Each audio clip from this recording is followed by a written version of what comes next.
Pemirsa, Dinas Kelautan dan Perikanan Provinsi Aceh membina 232 pelaku usaha mikro kecil menengah UMKM yang tersebar di 34 kabupaten kota di Aceh.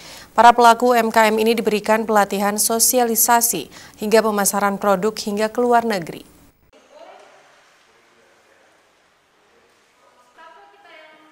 Dinas Kelautan dan Perikanan Provinsi Aceh terus gencar melakukan pembinaan dan juga pelatihan kepada pelaku usaha mikro kecil menengah atau UMKM berbasis produk olahan ikan di seluruh Aceh.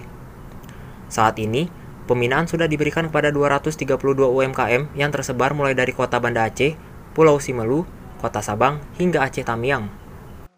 Para pelaku UMKM ini diberikan pembinaan berupa pengolahan ikan, sosialisasi, pengemasan produk, hingga pemasaran ke luar negeri.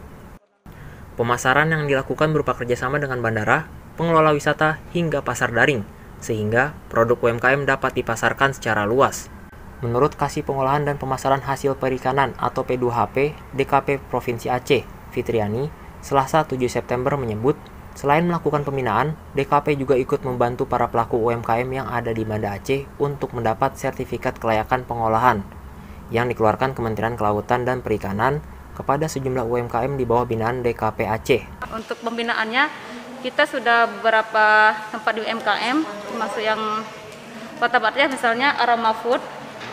Di sana ada pengolahan abon dan mereka sudah mendapatkan sertifikat kelayakan pengolahan atau sekarang dengan disebut GMP, Good Manufacturing Practice, yang dikeluarkan oleh Kementerian KKP melalui perpanjangan tangan dari DKP untuk Dinas Kelautan dan Perikanan Aceh.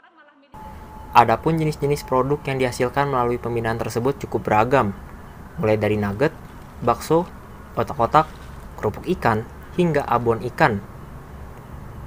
Dari Banda Aceh, Aprijal Rahmat, Kantor Berita Antara, mewartakan.